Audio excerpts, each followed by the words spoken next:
a choice right now, between fear and love. It's just a rock. Out of the dark night of ignorance and into the shining light of truth. Expounding reality. A population of citizens capable of critical thinking. We don't see things as they are, we see them as we are. There's a level of reality where everything dissolves into an ocean of energy. We empower our experience by insisting on our authenticity. That's very profound. Very. Expanding reality. I'm very well versed in the word fuck. It's one of my favorite words. Yeah. So versatile, you know? Oh, it is. It really is. It's probably the most versatile word I know. Could not agree more. And to that point, let's go ahead and introduce you for the audience. Matthew Pallamary, it is so cool to meet you, my friend. You are a connection through Christian Yordanov, mutual brother of the show here. His episode number 210 will be located down in the show description, along with all the ways to find you, my friend. MatthewPallamary.com, as well as MysticInkPublishing.com.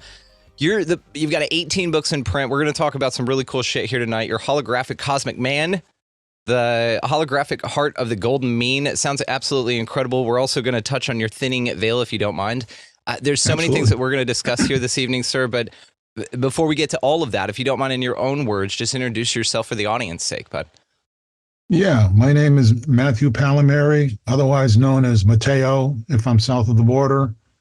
I'm actually have 20 books in print now. I'm working on my 21st. Things are moving quick. I like to introduce myself as a perspiring writer.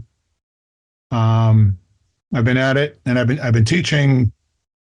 I have a workshop called Phantastic Fiction with a PH, and I've been with the Santa Barbara Writers Conference for 35 years. So I've been teaching that workshop there and other conferences across the country. I've also lectured about shamanism. I was part of a big visionary art exhibit based around the works of Pablo Amaringo. I don't know if your audience is familiar with Pablo or not, or any of his proteges, Alfredo Zacasitas. Among other things, I've been going into the Amazon for 25 years. I've done 13 10-day extended plant dietas. I've spent probably a couple of months with the Shipibo Indians. I've been through the Andes for probably maybe a total of a month and a half to 2 months working with plant medicines there. I can go on and on and on, but I write fiction and nonfiction. I've been obsessed with it for quite a while. And that's why I'm a perspiring writer, because I've had lots of critical success, lots of awards, and not lots of money. But that's the life of an artist. Well, tell me your favorite thing about the occupation you've chosen. Well, to be honest with you, I have an extensive background in altered states, going back over 50 years. I've tried everything I can get my hands on. I've probably missed a few here and there.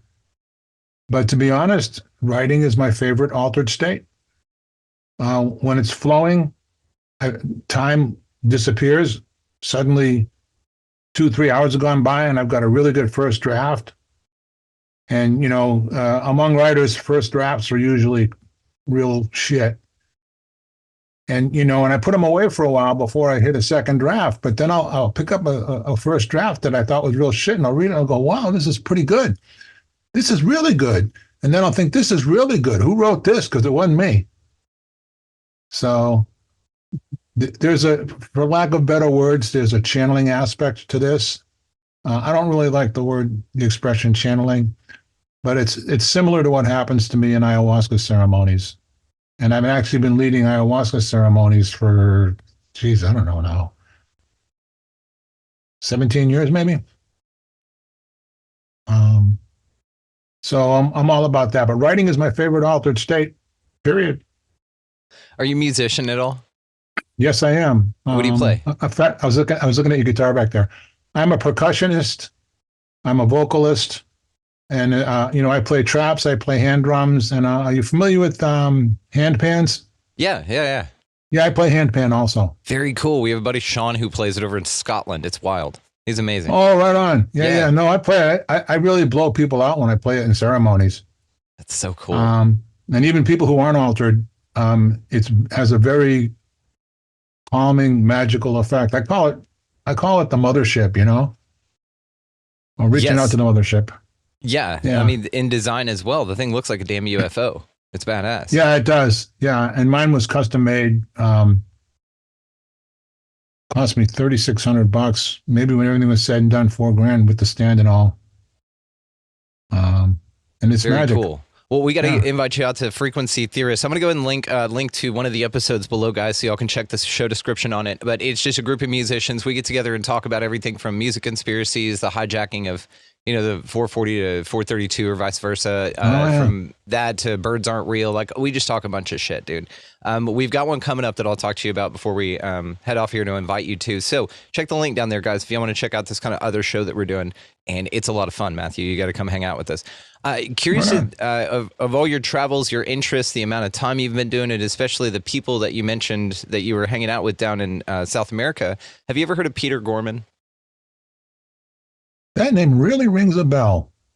Yeah, he was a High Times editor, and he wrote about I think the exact same people, or the Matisse people down in Peru, and he did so many things for their rights. He's actually the reason also that the States even knows really about ayahuasca. He was bringing it up, I think, in an article in '84 that he wrote about it in High Times. So this dude was back and forth, same like you. I mean, we just lost him last year, but he has been on the show, so actually I'll just go ahead and link his episode as well if you guys want to check that out. I think you would really dig that, but you give me this vibe about him. He's this no fucks, purely authentic, does what he wants, but very enlightening, but just calm, confident. You got like this vibe about you, man, that you've seen some shit. You've got some stories, but also you're here to help, and you're here for anybody in your path to be of service. And so it's like this really cool vibe that you have, and I pick up on it quite easily, but it's very rare to see, which is very cool. Thank you. Yeah, man. Don't let my head get too big here. No. You're in good hands here is what we're trying to say here. So tell me about your memoir, Spirit Matters. That sounds like it matters to you. Oh, yeah. So a couple of things about that one. I was very honest about my background. I come from a tough background. I grew up in Dorchester in Boston, Boston's biggest neighborhood, or as we like to say, I grew up in Dorchester. Lots of violence, lots of stuff, lots of crime, blah, blah. And I like to say it's a journey from the concrete jungle with false reality to the real jungle with real reality, real spirituality, actually, I should say, as opposed to reality.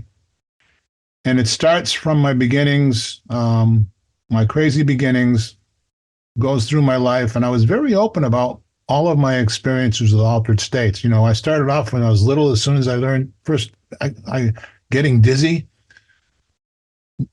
Dude, I have said this. I'm going to pop in here because the idea of weed being a gateway drug, I'm like, no, it's not. Any altered state's going to be a gateway drug to invite you to participate in other altered states because they're appealing and they're new and weird and bizarre, right? And the one that I always say is the first one you start with, the real gateway drug, is when you hold your arms out in the yard there and you spin around until you fall down and you're dizzy. That's your first high, right? That's your self-induced altered state. Yeah, I love that you said that, man.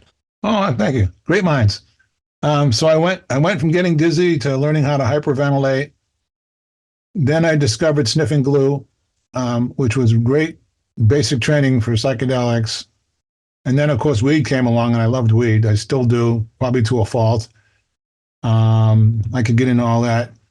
And then around 71, I was first turned on to LSD. And then it had just become illegal, and I was in Boston. So we used to get it from MIT, a chemist at MIT who went by the name of My Favorite Martian. And everything was four-way hits. It took doing it maybe 7 or 8 times before I could handle a whole hit of it. It was really mind-blowing. How old were you? Then, I got to think about that, 16? Oh, okay. Wow. Yeah. Yeah, just not 16, 17, right in there. That changed everything. And then as time passed, I went on over time to learn more about the plants. But I went through a period, I was in rock bands in the late 70s, early 80s.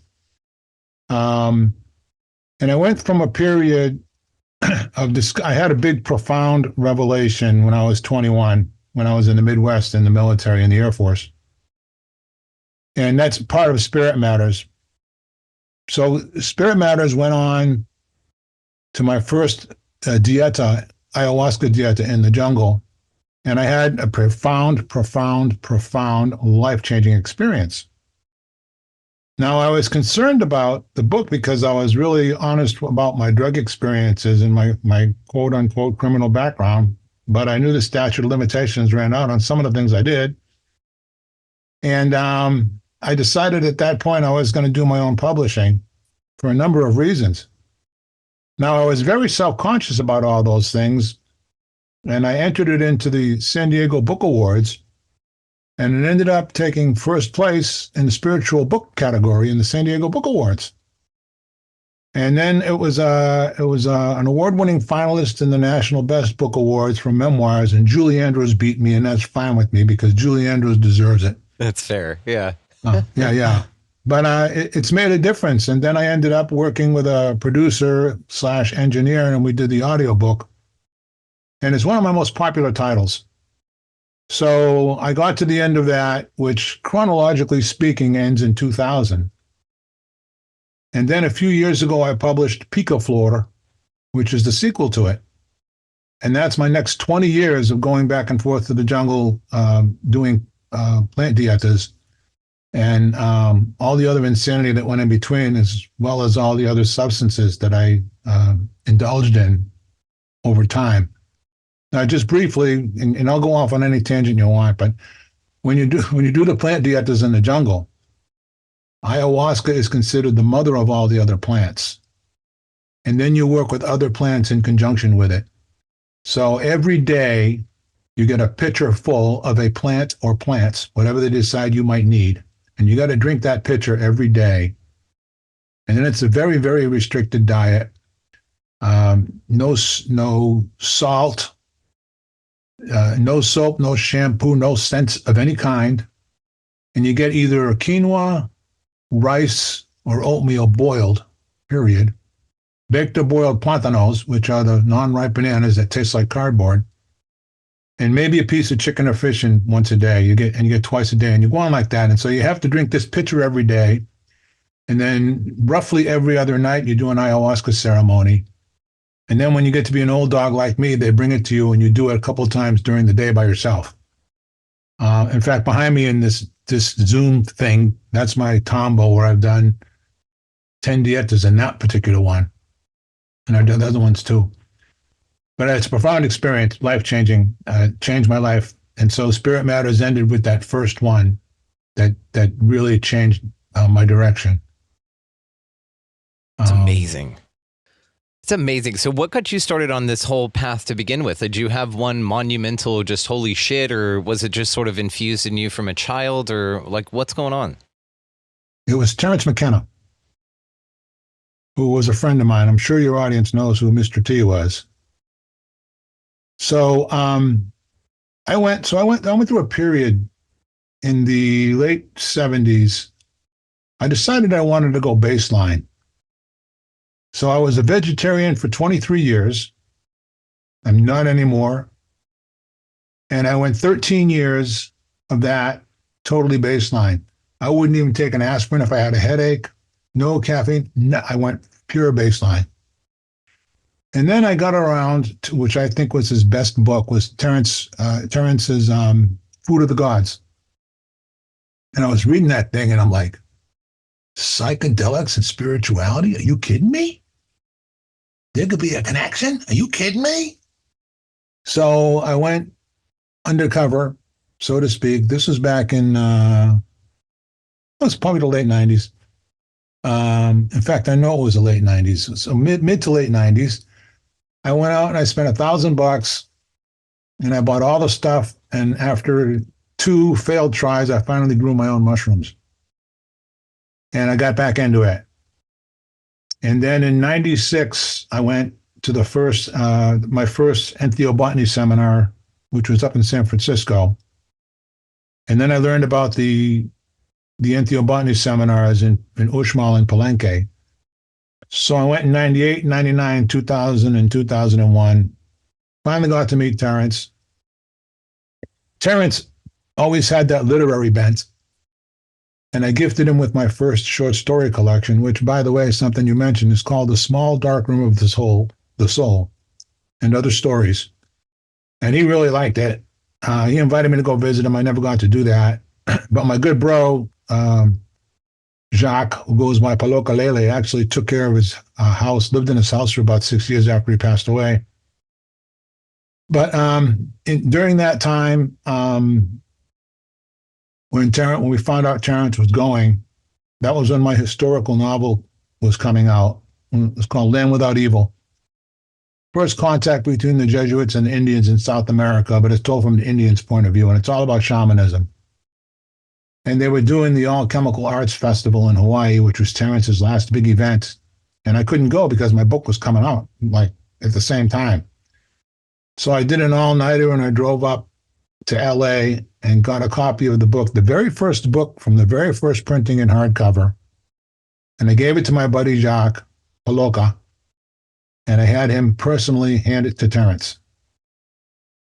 And it may very well have been the last book he ever read. I'll never know for sure, but I got a picture of him with it. And he spent that whole time, in fact, I'll go off on this and then I'll stop. But he was going around the whole thing with that book. And people were like, what is that book that Terence is reading? Well, 2 weeks later, 3 weeks later, I was going to an ayahuasca ceremony, one of my first, and I met Lorenzo, who does the Psychedelic Salon. And I helped him start that podcast. I don't know if you're familiar with it. It's been around, I think he started around 2007. I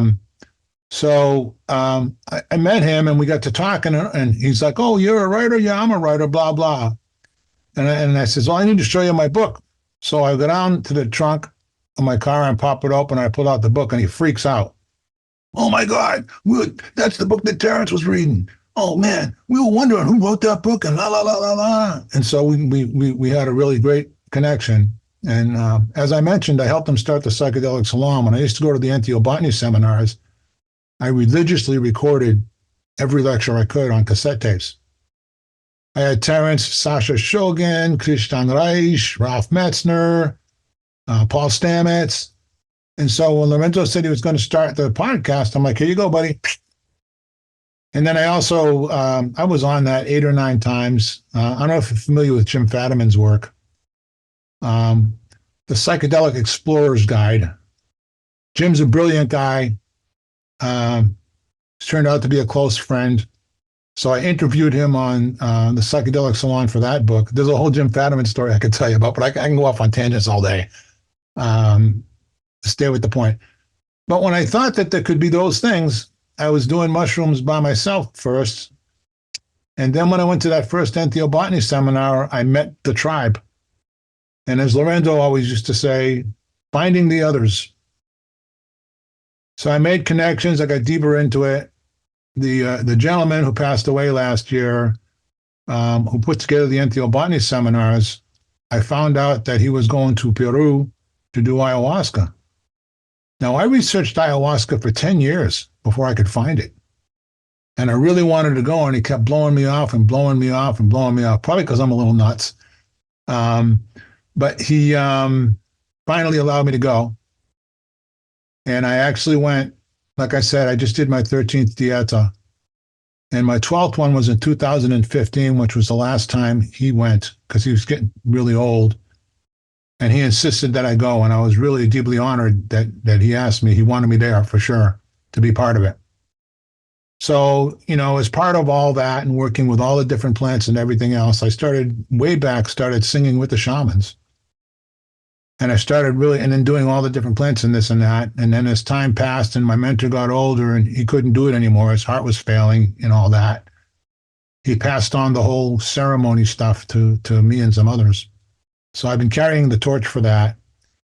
And I hate to say it these days, but you can tell by the gray hairs here, I'm easing into my elderhood.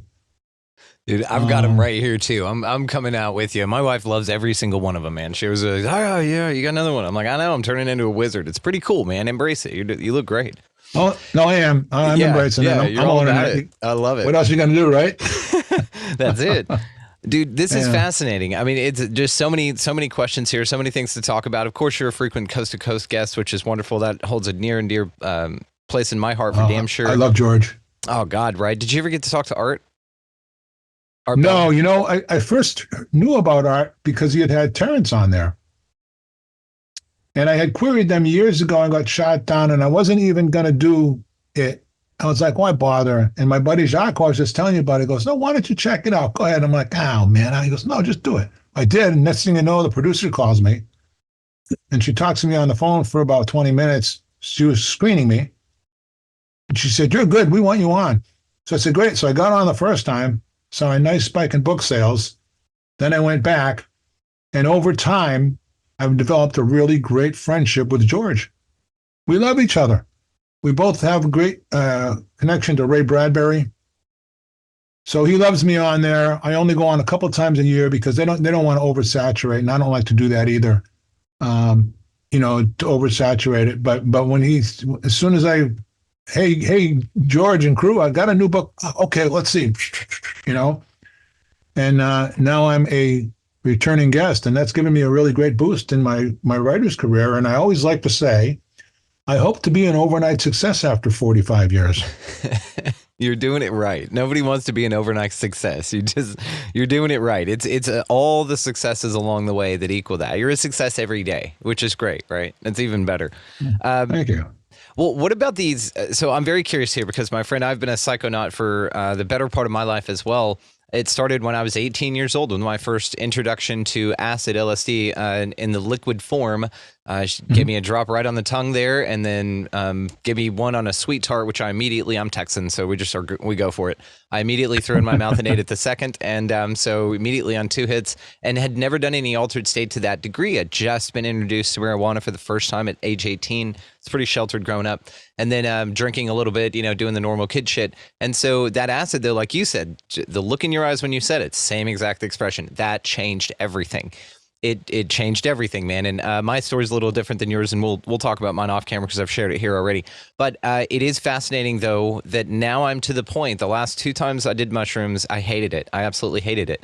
I did one pretty decent dose, a normal dose for me. But the first time I ever took mushrooms, I took 14 grams. So that's where I started. Oh, wow. I know. I didn't mean to. Well, I didn't mean to, but thank you. But since then, I mean, I consider fistfuls I'll just chew on them all. You know what I mean? So there's a good amount that I'm very comfortable with as far as an altered state go. Also, I've been introduced to Mother Ayahuasca as well. This was 2 years ago. Quit drinking. Just happened to quit drinking the month before, and then got the opportunity. Right. So all of these interesting things have lined up, but. Lately, the last time that I've done anything psychedelic of the nature was I smoked DMT this past March, which was amazing on St. Paddy's Day, just serendipitously. And it was incredible. Have you ever done that, smoked DMT? Yeah, 3 nights ago. Oh, okay. Well, I was about to say, so what are your thoughts on it? I'm 5 stars, man. I love it. I'm not really a fan of it. To me, smoking it is like the soundbite for ayahuasca. Right. But I had about 13 years of very intense experience with 5-MeO DMT. I started with it back in 98. We used to get it. Nobody really knew what it was then. And we used to get it from a lab in China. So we used to order, we would all go in and get massive quantities of it. And I went through a 13-year stretch. I've taken hundreds of people on lots of different trips with lots of different stuff, but tons of that. And then it got to the point where I was like, okay, not that big of a deal anymore. And then some of the people I was associated with were going overboard with it. And I actually removed myself from them. I thought, my girlfriend at the time, I thought this is really getting out of hand. I'm stepping back from this with this group. And then 4 months later, one of them ended up killing themselves on 5-MeO. She took a big hit. He got into this bozo got into this thing, well, I'm going to birth people, and he started doing it in a jacuzzi. So this person who was his fiance was not happy with him and what he was doing, lack of integrity. So she made a big deal and she filmed it. And she took a big hit and submerged herself and killed herself. And for me, that was 4 months after I already got out of there. But I had to get back in with some heavy duty people and do an intervention. Because with this stuff, you have to be self-policing. You know, it's not legal. So anyway, I did enough of that. And then I did a ceremony. I didn't smoke anything or nothing. And I buried my pipe under a datura bush, which seemed appropriate. And then I was on a visionary art tour back in 2018. I went all through Florida and up through the Northwest United States with the Pablo Amaringo artists and all that. And I got offered an opportunity with some really sweet people to do some of the Venom, the actual Venom, as opposed to straight 5-MeO. And I thought, oh, what the hell? It's been a while. So I had a great time. And then in the past year or so, a friend of mine tapped into some pure 5-MeO. So I've hit it a few times here and there. But to address what you're saying, Alan Watts had a famous saying, and he basically said, I think he'll go something like this. I may be mangling a little bit, but he says, you've gotten the message, you can hang up the phone now. Yes, that's sort of honestly, you nailed it with this. That's the way that I feel about it. It's not that I'm not welcome. It's just that I don't need the training wheels on the bike anymore. I don't need to walk down that road because I've done it a bunch. I've gained the insights that I will from that, and now it's time to just move on for now. And now it's not like I'm never gonna again. I'll know when I'm welcomed, or I'll know when to go back, right? But it's just right now I'm very aware that it's just not on my path right now, and I'm okay with it. Sure, no, it's a good thing. If I'm to the point now, I always tell people, I'm permanently altered. I'm in a constant state of integration 24/7. And if I never do anything ever again, I'm fine. Nailed it. Absolutely nailed it. And I was at that point when I was going to quit ayahuasca ceremonies, when the people came to me and basically said, we'd like you to lead. And I thought about it. And then I thought, all the experience that I have and all that's been given to me, it's necessary to pass it on. And one of the definitions of shamanism is to be a bridge. And my mentor has passed away, just like with the writers' conferences. I don't know if anybody's familiar with Ray Bradbury or not, but he was one of my mentors. It's amazing. He's gone. Yes. My mentors are all gone. And guess what? Here I am. So I'm carrying the torch. So, when I lead, for all those years, I was always a kamikaze. When I did ayahuasca in the ceremony, give me a full dose right up front, boom. Usually that was enough. Sometimes at one point I got 3 doses and then they shut me off. But usually one big solid dose up front, blow my brains out, let's go hyperspace, But when I lead ceremonies, I do about 1/3 of a dose because I'm responsible for everybody in that circle. I have to be aware of the whole dynamics of the whole circle. I have to be aware of each individual. I have to be able to, I want to be in the space, but I have to be able to focus in and be there for them if some help is needed. So I do. But I'm just not, things don't affect me the way they used to. I'm not, for 10 years, the shamans had me be the guy who tested their brew. I was the official tester of the different brews that they had. And now when people ask me, I go, I'm not really a good judge anymore because I've done everything in massive quantities and I'm just not impressed anymore. And as I mentioned, I'm permanently altered 24/7 anyway. I'm in a constant state of integration. And there are ways you can do this work without the substances. They're great helps. They're great tools.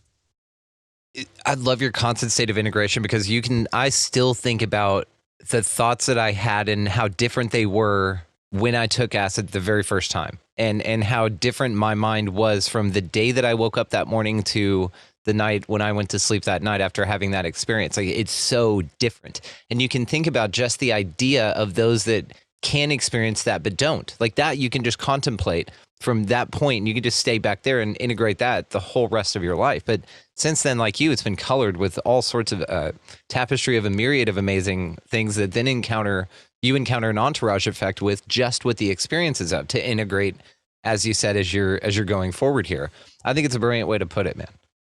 Oh, thank you. What I tell people, particularly in ceremonies when we're integrating afterwards, is this. You will see things and be shown things, shadow, stuff you need to look at. So many people have a profound experience and they think, oh, I've seen that, I'm cured. And then they go off and they think they're a guru. I go nuts. I call it guruitis. Yeah, the white and I get a little shamanism, right? pissed. I'm like, they're a bunch of rookies, you know? Yeah. But what I tell people is, look at, you're only being shown this in this particular state. But as soon as you go back into the world, if you don't put into practice in your day-to-day life what you've been shown, then you're just wasting your time. And you need to realize that that space, that energy, whatever you want to call it, is there because you found it. And when you're challenged in your day-to-day life, you can go back to that. You can go back to getting raging energy and get violent if you're upset, or you can go back to a loving space. We have a choice. So I always tell them, don't think just because you've seen it for the first time that you've got it figured out, because you don't. And the truth of it is just about the time you think you have it all figured out is right when you'll get your ass handed to you. Every time, right? Pretty much, yeah. Might take a day or two, but it'll happen. I guarantee it. I guarantee it. I guarantee it. So let me ask you this then, because I'm very curious about this. One of the feelings I have with psychedelics and with more things around us now is this idea that there's spirits and energy traps and things like this that are just waiting for you to make the wrong move, of which you're unaware, by the way, and then take advantage of that energetically from you. One of these has been pointed out, not that I agree with it, we're just talking here, is psychedelics. And that being that it's sort of this out-of-body state, or you open yourself and are volunteering because of, you're basically imbibing in this plants that then you are taking contract with this entity that you don't fully understand. You get a benefit from it in a sense, but also there's a cost to it that you're not fully aware of in the moment. So first of all, do you agree that the potential for that to happen is in the psychedelic space? Yes and no. And I can elaborate. In the end, it all comes down to one of the expressions I heard somewhere, which I love, which I stole, is radical subjectivity. I'm stealing that as well. Yeah. Hey, anything I got, I'm a writer, dude. Anything I say, anything I blab, steal it. This is the thing. If you go far enough in, you're going to head out. And if you go far enough out, you're going to head in. This kind of ties in a bit with the holographic cosmic man that I wrote. Either way, so any demons that we have, they're our own. We created them. So if you believe an entity, or you fear that an entity is going to possess you, there's a good chance it will. But in shamanism and in my reality, by the way, everything I say here is just in my universe. I don't care if anybody agrees or not. It's my universe. My universe. Do what you want. That's right. But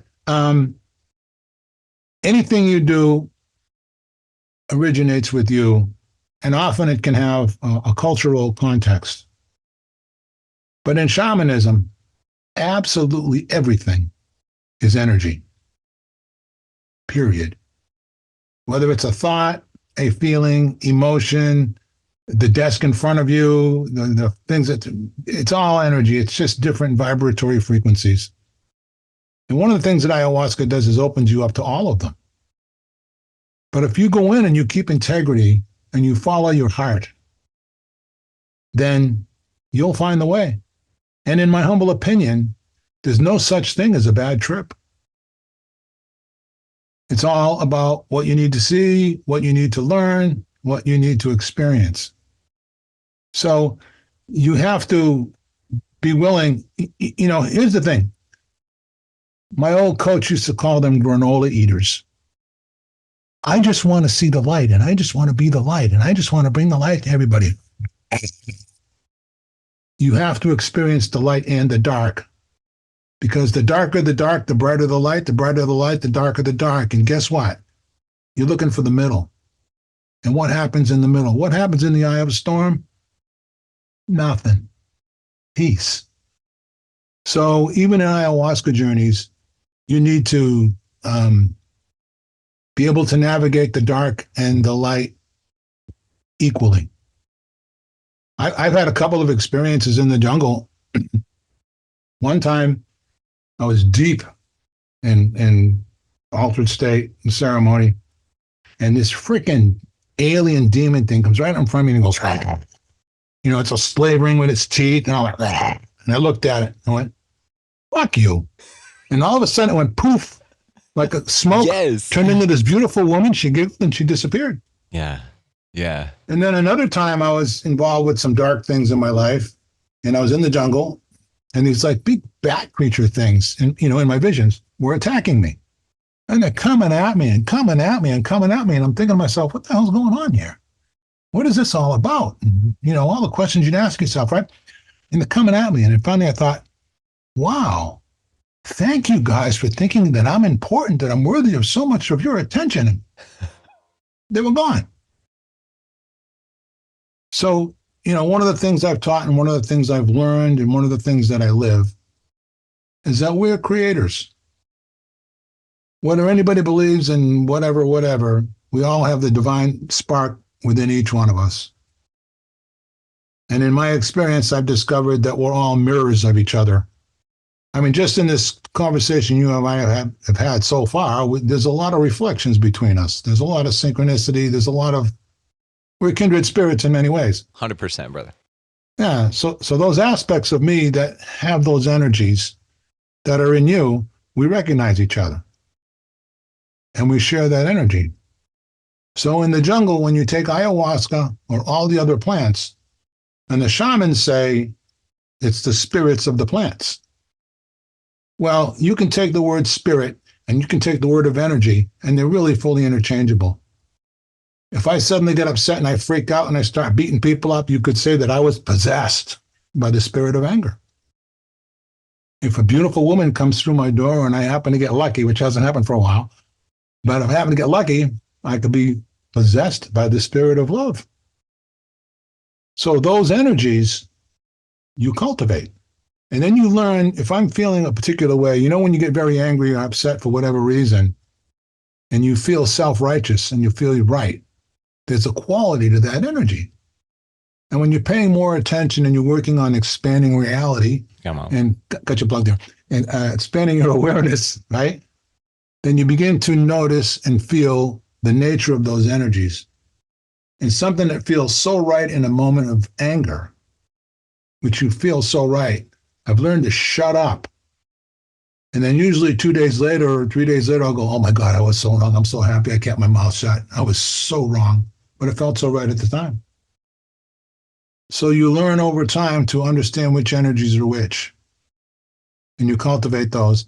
And when you take all these different plants in conjunction with ayahuasca, you put yourself under the influence of those plants.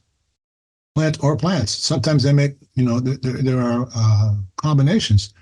There's another thing in the lore of the jungle that they call whistling through the forest. Basically, and it has to do with singing icaros and things like that. And basically they say, look, you're going to the jungle and you say, I'm respecting you. Everything here that's visible and invisible, I respect you. I'm honoring you. I know you're here. And I know that you can either kill me or you can heal me. And I'm telling you, and I'm asking you to heal me because I see you and I respect you. And that's the whole attitude of going in. And then there are other things, you can do, for protection and blah, blah, blah, blah, and all that. Those are really for you, but it's all inside right? of us. Those are really more for you. The things about protection, those are really more for your mental fortification, just for your confidence, more or less, so that you interact with the spirits on the proper way. but for everybody else. Right. Right. Like when I'm leading a ceremony, I start off with the incantation, right?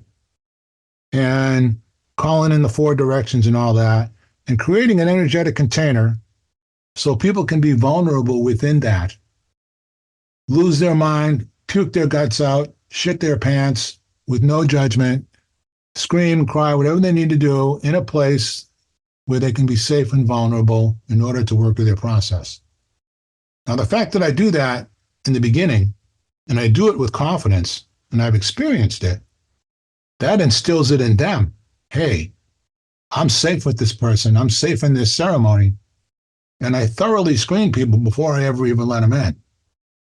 I thoroughly screen them. And part of my screening is developing a rapport with them so that they have to understand, you better trust me fully and completely or don't come. So in moments where they may get lost in their process and be in particularly dark places, I can come up to them and I can get them and say, look at me. I'm right here with you. You're okay. I'm here with you. I'm watching. I got your back. And it makes all the difference in the world. Sure. They feel safe because you need to be able to feel safe and protected and be vulnerable. And in the end of all of this, when it all comes down to what Frank Zappa called the crux of the biscuit, is that fear is contraction and love is expansion. That's really the basics of it all. So when there's fear and you have emotional things, I always like to tell people that emotions can mug you. And they often do. How many people have been murdered or this or that because of crimes of passion? Yeah. Right? They lost their mind, right? For whatever reason. And emotions are, energetically speaking, they're more mercurial and they're more rapidly, they're faster moving. So they can catch you off guard before you realize what's happening. And that's where cultivating a higher awareness helps you to notice those things and get a sense of what that energy is, not only within yourself, but coming from other people. You get more highly tuned, more highly aware. So, you get to a state eventually too, where you're in such a high state of being, constantly integrating 24/7 and permanently altered forever. You get to that state, you don't want to do anything else that's going to mess with it. You want to cultivate that. Doesn't mean that maybe every once in a while you could go and get a tune-up. Maybe I'll, if whatever, some time has passed. I tell a lot of younger people too, guys I've seen who are doing lots of things, I'll tell them, why don't you try doing nothing for a while? Because if you go to baseline, if you're doing so much shit all the time, then baseline becomes an altered state. So why don't you go there for a while and see what's happening there?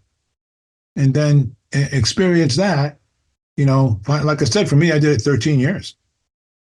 I'm not saying anybody don't try this at home, do whatever you want. Everybody's in their own place on their path and doing their own experimenting. That's all good. But, when you do things, there's a difference between doing things to explore and find out things about yourself and the world and the universe and the cosmos, and doing things simply to escape. And there can be a very fine line. So, it's one of the reasons why I have no use for alcohol. Same, dude. 2.5, it'll be 3 years in May, I think. And I don't even remember the day. I didn't even memorialize it. I just stopped after like 20 something years, and it's, balls deep in the family, which I'm not into the genetics part of it. I think epigenetics are very, are crucial to this understanding of that we're more powerful rather than being slaves to what we think our parents gave us. I think they gave us a lot of opportunity, but also a coping mechanism, right? The expansion, the possibility for expansion, but also the contraction mechanism at the same time. And it's interesting the way you phrase that, man, because I think of this like exactly to what you said. When you go to whatever this way, you're going to end up the other. And so this middle point, this boundary or this balance rather, is what has been illuminated in me recently with this darkness that I've been walking through, and it's made my light even brighter, man, from a very different place, and it's very interesting. But it was very fucking dark, and I'm grateful for it. I'm grateful for every step in the path. And so this leads me sort of to where I'm at now, and I just want to kind of say something and see what you think about it. Sure.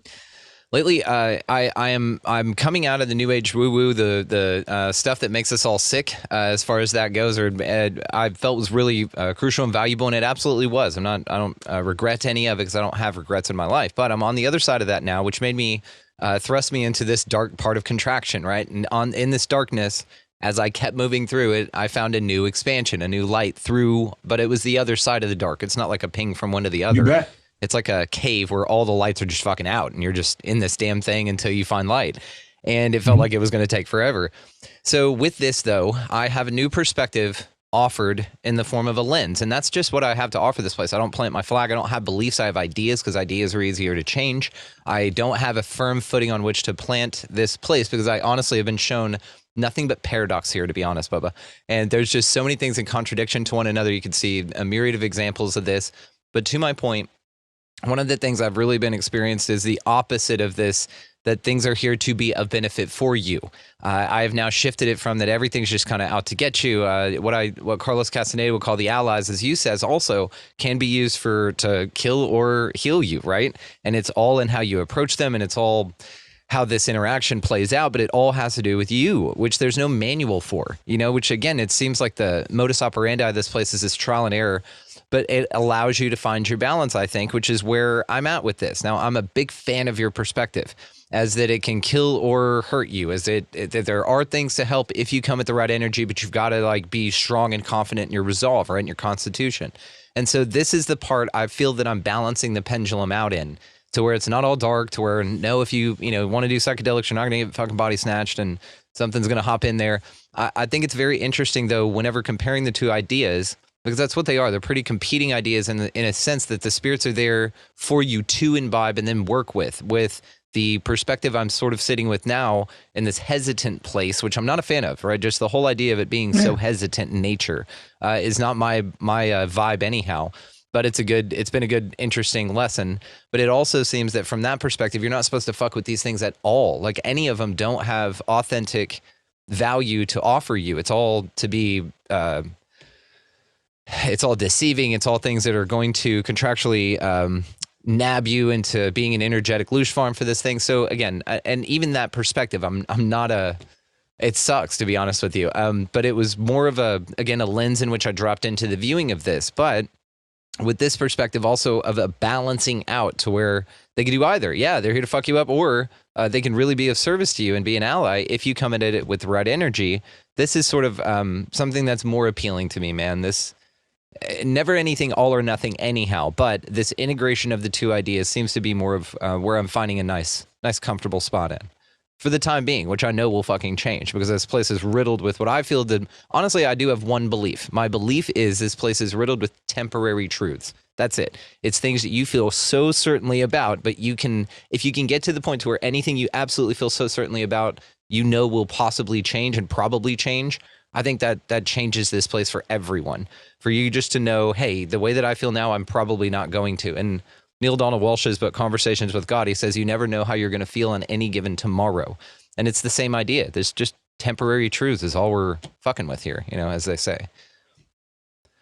So what do you think, man? The darkness and the light coming together, like I said, I'm coming out, and you've been through a few of these dark night fuckeries, man. What do you think coming out of that kind of stuff? What did you experience? Do you have anything to share with that? Yeah, a lot. I just went through another one, actually. Last year? Last couple months? Was it June to... months. Okay, what are we talking, actually, June, August? From September. Okay. Till probably the end of November. Okay. Well, also things are going to lighten up in a January 4th or 5th, something like that, when Mercury gets out of retrograde. It's supposed to, for all of us. We've been this collective, but also these micro dark nights as well. So it's interesting to corroborate yours too. I won't get into the details, but there was a lot of death, suicide, same, back to back. Yes, same. And then I was very, very much challenged. What was with all the death and shit last year, this year? Oh yeah, for a lot of people.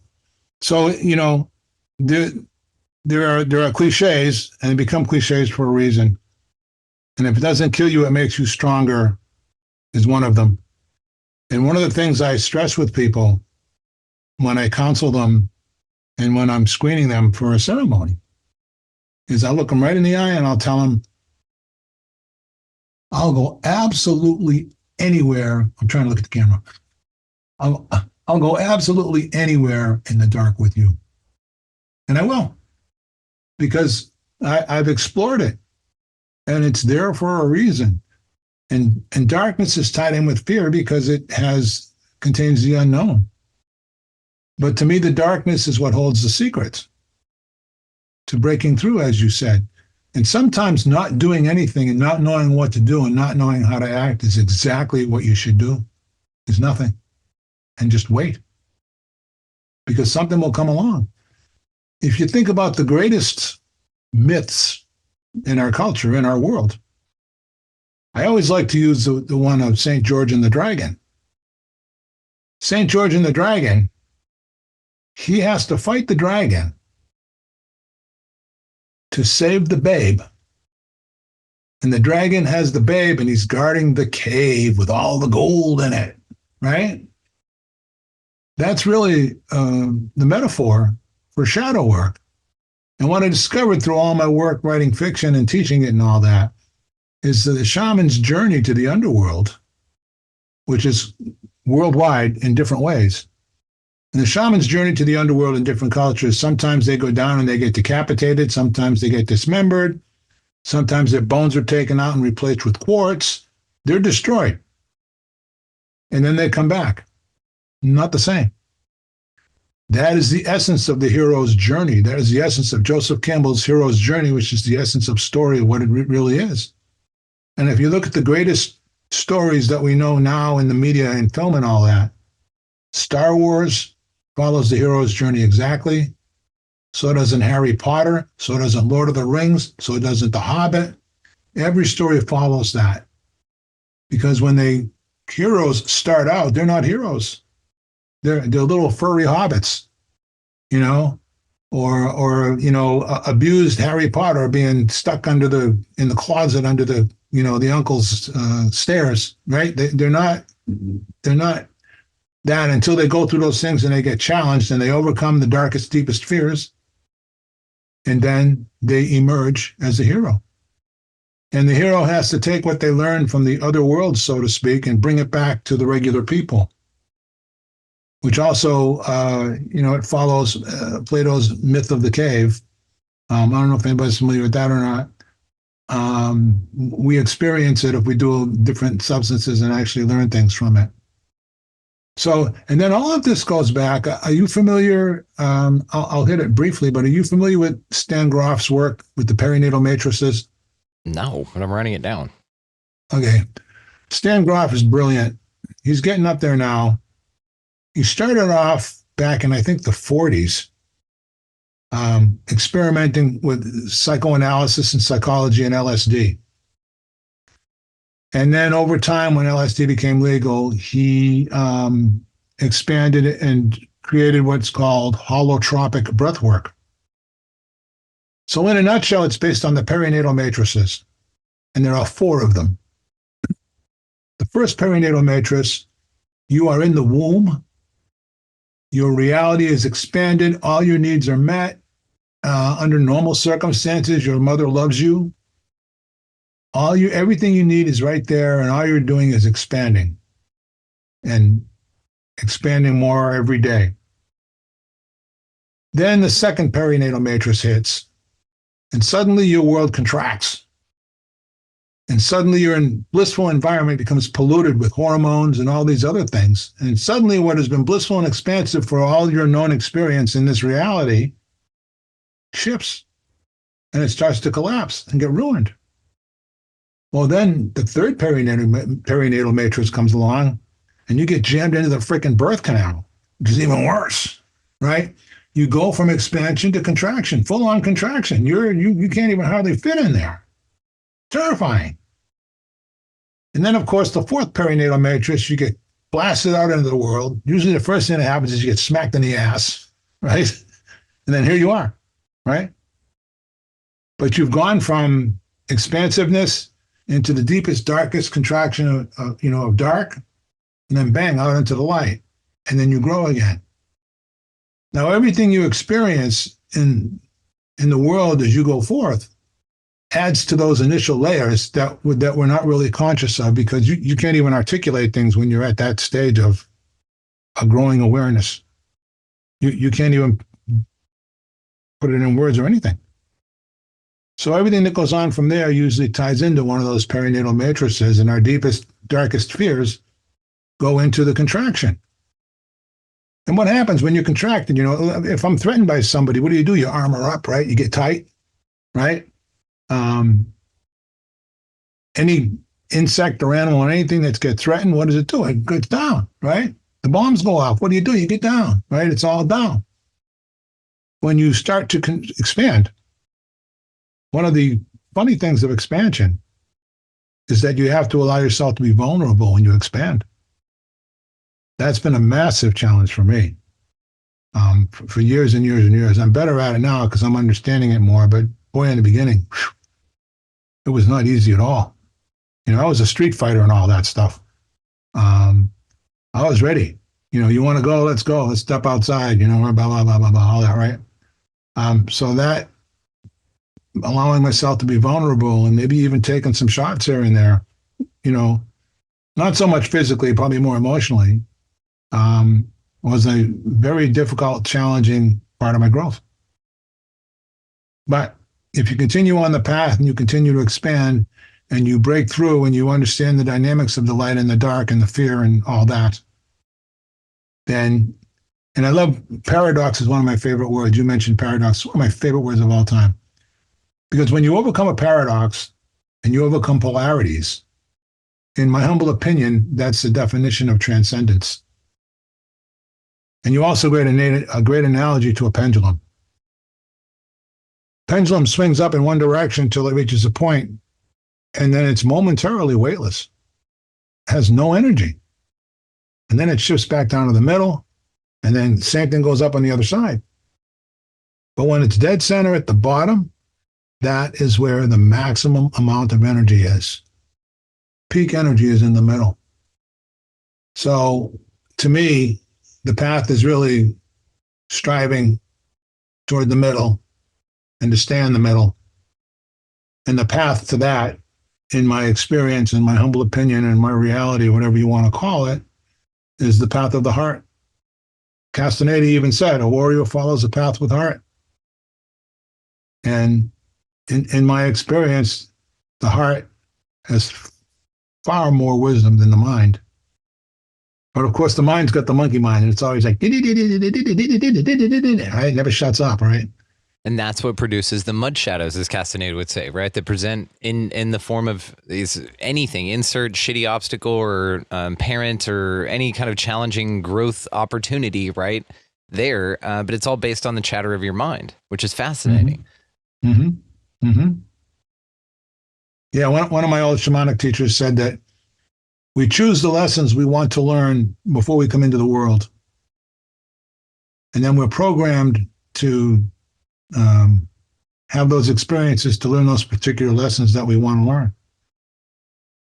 I found that to be true for me. Even when I decided I wanted to be peaceful and all that, I was still attracting some violence to myself subconsciously. And once I figured that out, I'm finally past that now. It's not happening anymore, but it wasn't easy, and I had to go through a few experiences with that. But how do you deal with it? And how do you react? And you return hate with hate. Somebody I know who's Palestinian, I won't get into politics, but he got very upset at me because I wouldn't take sides. And I said, I'm not taking sides. I love everybody and I have sympathy for everybody because there's innocence on both sides of that. And one side, no matter who started it or who did what, one's not really any better than the other one. They're both doing horrible things. So I'm not taking a side. I want the best for everybody, and my empathy it goes out to everybody. That to me is a transcendent perspective. And not that I think I'm transcendent. I have my challenges just like anybody else. And I always like to say that anybody who tells you that they're enlightened, run. Yeah. Fuck yeah. Other way, guys. Yeah. Could not agree more. Yeah. I'd say there's a little bit of the Dunning-Kruger effect going on here. From friend to mirror here, I feel I can at least acknowledge that you are quite intelligent and you have some incredible insight. So I'll at least acknowledge that here. And the Dunning-Kruger effect, of course, is just when dumb people perhaps are very loud about the fact that they're enlightened, right? Or unenlightened people, I would rather say, are very loud about their intelligence and how much they know and how clear they are about things. And then people who really have their shit together, as it were, don't feel that they do at all. And it's an interesting paradox, as it were, but it's one of those things here. Just a fascinating place, dude. I'm then curious about your worldview. Like, what do you think the purpose of life is, if there is one? Like, the meaning to this place? What the hell is going on here? To me, the purpose is expansion of consciousness. And, people say to me, well, why do you do these things? And why do you get altered states and blah, blah, blah? And I'd say, well, why are they there in the first place? And what have I discovered? Over time, I had no feminine side for a large portion of my life. None. I went for 30 years without ever crying. There was nothing there. Nothing. And through the work of primarily the plant medicines, mostly ayahuasca, which is considered the mother and archetype knowledge, ayahuasca is considered the dark feminine. I rediscovered my feminine side. And when I did, my intuition went.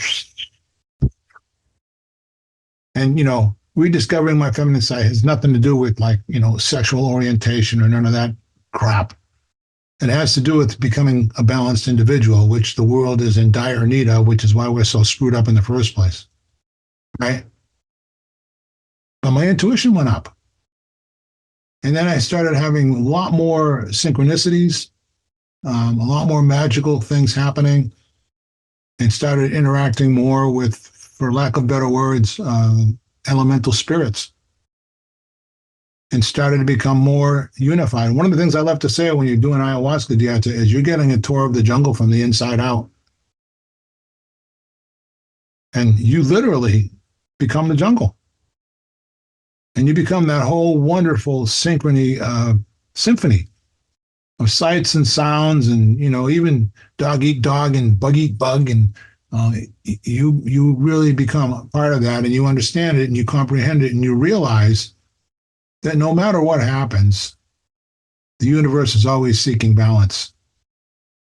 And in my experience and in my humble opinion, if you continue to strive, the more you continue to strive towards seeking balance, the more you are becoming in alignment with the universal vibe, the universal vibration. So even now, people have done things that weren't cool around me, and I thought, well, the old me would have got revenge. In the back of my mind, I'm going, man, you're going to get it. I don't have to do nothing. And sure enough, I watch it happen. Because you want to swim upstream and try to swim all the way upriver against the raging current, or you want to figure out what the current is and you want to go with it. And when you go with it, it's interesting because in one aspect, another paradox in a way, you surrender yourself to it. But in surrendering yourself to it, ultimately you're gaining more individuality. And you're not going along with all the chaos. There's always chaos within order, within chaos, within order. And it's always seeking balance. So if you really strive to try to seek balance, I think your perspective gets clearer, your awareness expands, you see more and more and more. Sometimes I think, hey, you know what? I'm going to keep doing this. And then right when I figure it all out and I understand how everything is perfect, then I'm going to croak. We've talked about this, that you'll just queef out of existence. And maybe this is what spontaneous combustion is. Maybe that people just figure it out. Maybe they just ask the right question in their mind and their guides just go, holy shit, or whatever the system. And then just literally liquefies their body because that information can't get out. Nobody can know. And they basically beat the game. I saw this funny little cartoon. It's a 4-panel cartoon. You know, the little silica packets that come in your shoes or leather or something to keep it fresh? Yeah. And they say, do not eat on the outside of it. it's a cartoon of a guy looking at one of those, and he was like, whatever, and he opens it up and eats them, right? And then he wakes up in a chair with a doctor sitting next to him and the nurse, and the doctor is congratulating him for beating the simulation, meaning like, hey, it was there all along. All you had to do was question this thing, and then boom, you're out.